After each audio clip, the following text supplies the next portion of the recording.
Super star Mahesh Babu కెరియర్లో థియేటర్లో అప్పట్లో సక్సెస్ అందుకోలేకపోయినప్పటికీ క్లాసిక్గా నిలిచిన సినిమాలో కలేజా ఒకటి.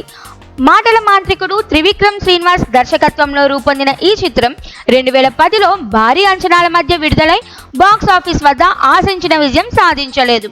కానీ ఈ సినిమాకు ఓ ప్రత్యేకమైన ఫ్యాన్ బేస్ ఏర్పడింది.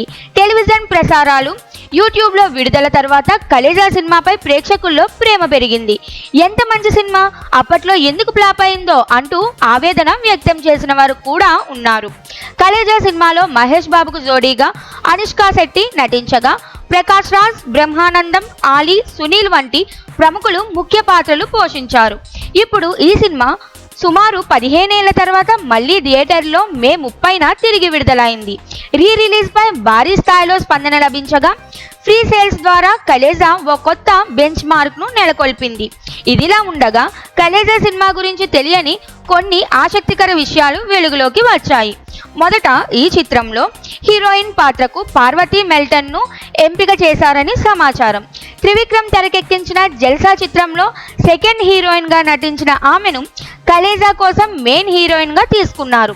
కొంత భాగం షూటింగ్ కూడా జరిగినట్టు సమాచారం.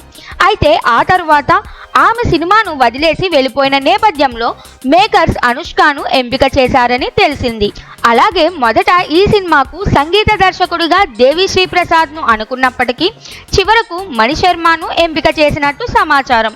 కలేజా సినిమాను తిరిగి థియేటర్లో చూస్తున్న అభిమానులు మరోసారి మహేష్ బాబు మాస్ మరియు క్లాసిక్ ఫ్యాన్ బేస్ను సెలబ్రేట్ చేస్తున్నారు.